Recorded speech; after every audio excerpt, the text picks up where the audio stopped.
Hey, you know, I was thinking about something today. There are so many people that will start with a credit card company. Let's say Capital One. And they'll get their first secured card or their first card, and they want to keep moving up that Capital One ladder, and that's cool. But what I want people to really think about is how can you diversify your credit card portfolio? There are so many companies out there, you know. How can you get a car from Citi? How can you get a car from American Express? How can you get a car from Chase? Have options, baby. I'm all about options. And in this video, I want to talk about how to diversify your portfolio so you can have options. Hey, welcome to Points Blank Travel, everyone. My name is Rod. And on this channel, we talk about credit. We talk about credit cards. We talk about personal finance, points, miles, and cash back, and how to travel around the world or around the country for little or no money out of your pocket. If that's something you're interested in, do me a favor. If you haven't already done so, subscribe to the channel. Give a video a thumbs up and help it get pushed out to even more people on YouTube. Share the channel with your family and friends. Share it on your social media platforms. Also, if you're looking for a way to support the channel, I would highly recommend checking out the Points Blank Travel channel memberships. I'll put a link down in the description below. And with all that being said, you know what time it is. Let's roll, baby.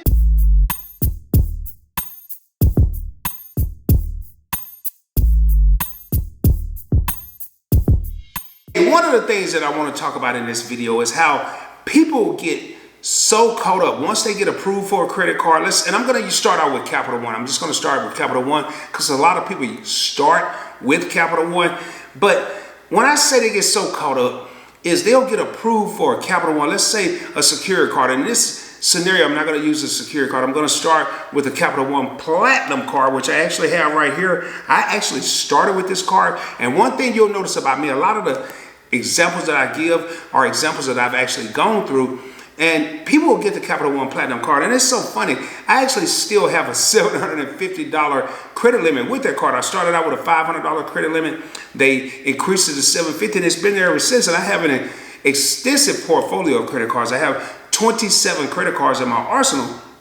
But what I want to talk about is how you need to diversify your credit card portfolio. People get so caught up in sticking with one company, and if that company get bothered by something that you did or you run into a hardship or something like that, if you only have one credit card issuer that you have a relationship with, you can actually find yourself in a bad predicament. And that's why I want to talk about diversification and options. You'll hear me talk a lot in my videos. I always talk about options, but so I'm going to give you my example, then I'm going to, or what I did, and I'm going to kind of tell you now that I've gone through it, what I would really recommend that people do. I started off with the Capital One Platinum card, and typically a lot of people will either, they really don't know about upgrading a card, or which I would, if there's a sign-up bonus, I wouldn't upgrade it anyway. I would keep that card and then apply for a different card. And the typical next step in the Capital One ecosystem is they'll go from the Capital One Platinum to the Capital One Quicksilver One, which I did, and both of these cards are still active, or the Capital, and that's the Capital One Quicksilver One card, or they'll go to the Capital One Quicksilver card. And a lot of times you'll talk to people and they'll say, okay, well, hey, I have the Platinum, I now have the Quicksilver One, next I want to get the Quicksilver or the Venture card, and I also have the Capital One Venture card in my arsenal, but I did not go 1, 2, 3. I went Capital One Platinum, then I went Capital One Quicksilver One, and then I ventured out. Not from knowledge, and that's kind of why I wanted to do this video. I want to give people knowledge of what I would now recommend as far as diversifying your portfolio. Now, I wouldn't go Platinum, Quicksilver One, Venture with the knowledge that I have today, and that's why I want to share this.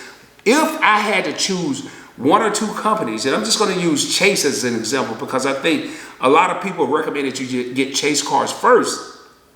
Then I'm going to revert back to what I would do if I had to start with Capital One. But if I didn't have to start with Capital One and my credit was pretty decent coming out the gate, if I had to get one company, and I would go all the way, I would climb up their ladder, it would be Chase. And I would start with the Chase Freedom Flex card. This card offers right now 5% cash back if you use the Chase Travel Portal per $1 spent.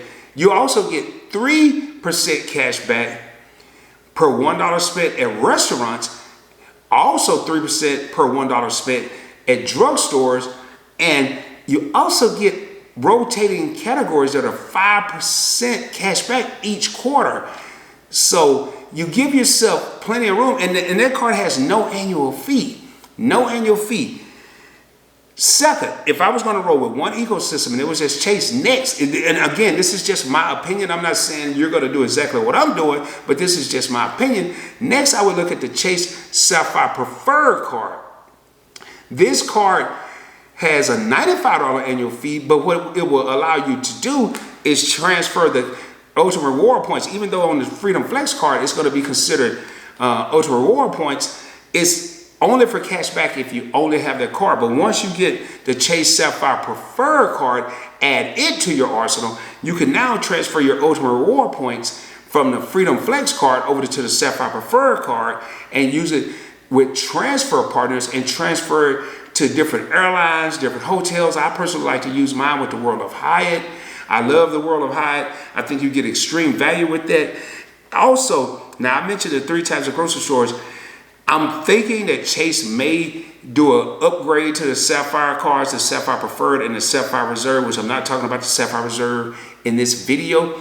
But with the Sapphire Preferred card, you will get 2 times the points, 2 Ultimate Reward points for every dollar you spent on travel and at restaurants. So really, I wouldn't use that card, and I'm not using it that much right now because I'm getting 3 times the points at restaurants with the Freedom Flex card.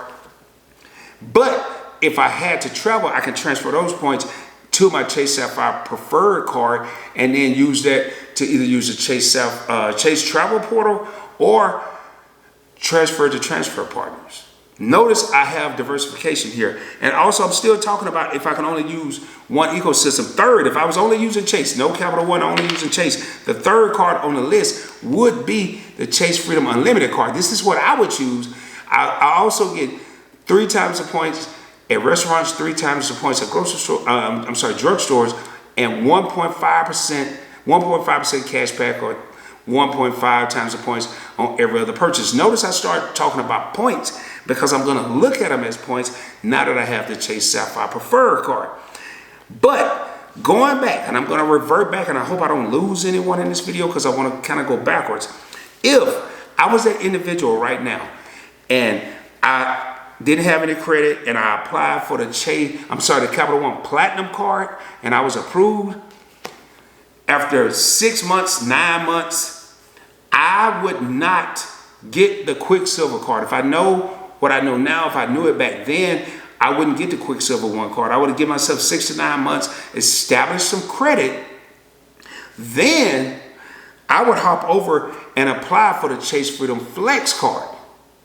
Reason being, Chase has a rule. If you get approved for 5 cards in a 24-month period, you can't apply for any of their cards. So we've already exhausted one, and you'll hear me call them, you'll hear every other credit card analyst, credit card YouTuber referred to as a 524 slot. We've already used one of the slots on the Platinum card, so we only have 4 slots left. We're gonna go ahead and apply and get approved for the Chase Freedom Flex card. Now we've used 2 slots.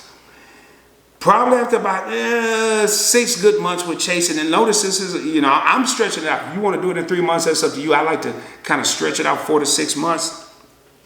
Then I would apply for the Chase Sapphire Preferred card and get it taken care of, get it in my arsenal, because now I could take my Chase Ultimate Reward points and transfer them from the Freedom Flex, where I'm going to be earning more points, over to the Sapphire Preferred, so I can either travel or use the Chase Ultimate Rewards Travel Portal. Now, we've used 3 slots. We've used 3 of Chase's 524 slots. Next thing I would do is go ahead and I would grab the Freedom Unlimited card and get what I described earlier, the 1.5% cash back or 1.5 times the points on every purchase, plus the 3 times the points at restaurants and drugstores. They do overlap. The Freedom Flex and the Freedom Unlimited, they actually overlap, but I wouldn't be too worried about that right now. So now I've used 4 of the Chase 524 slots.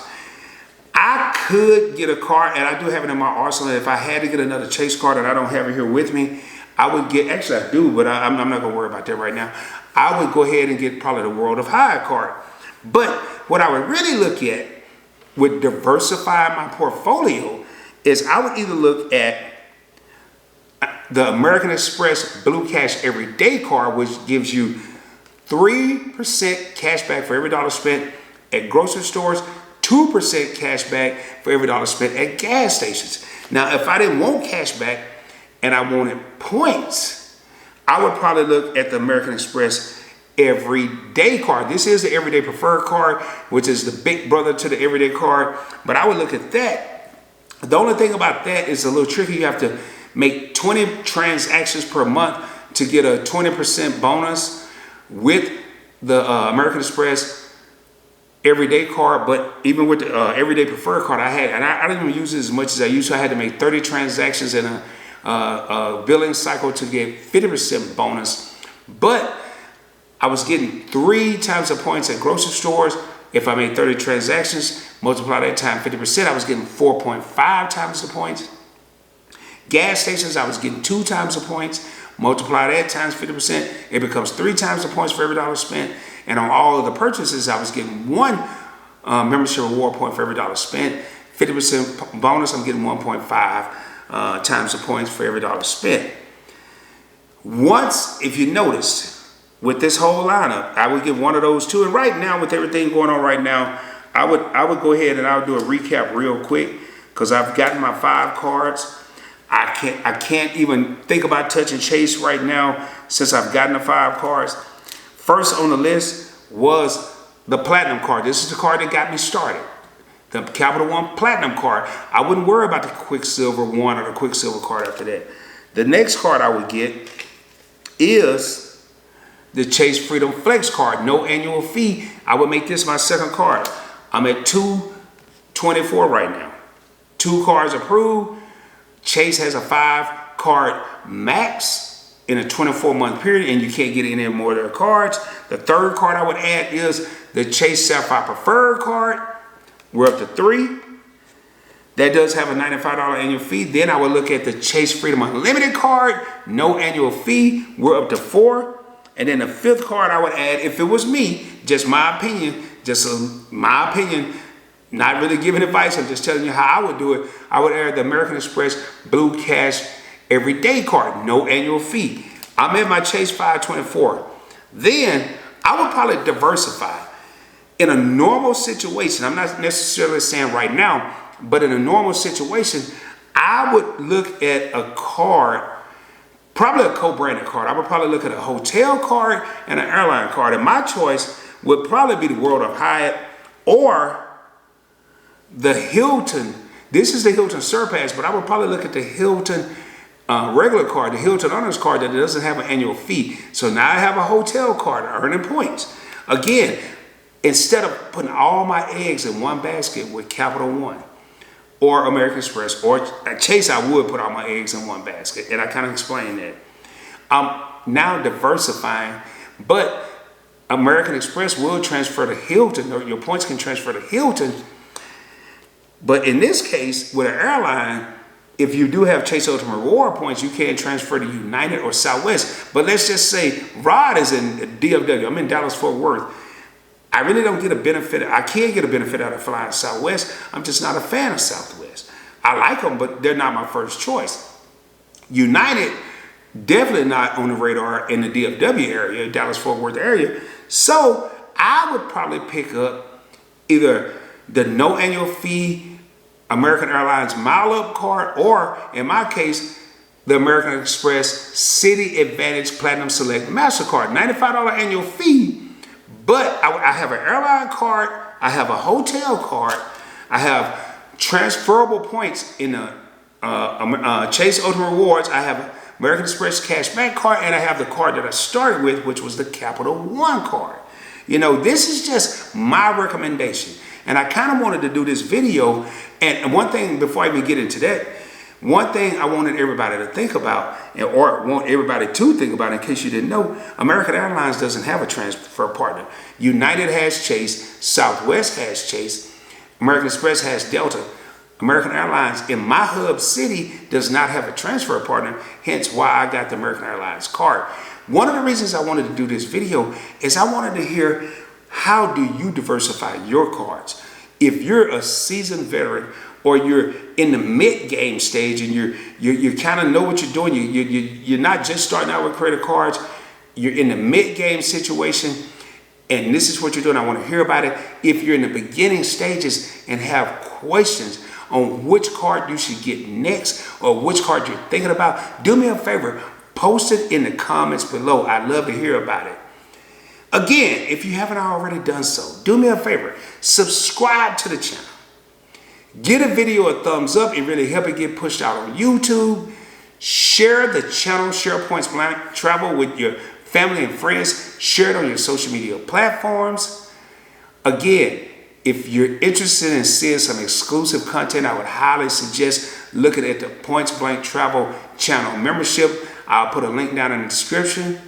And as always, shoot for the moon. And if you don't make it, you'll be amongst the stars. Baby, I'll be coming at you soon, dropping even more knowledge. And until the next time, hope everybody's having a great day. Peace, baby.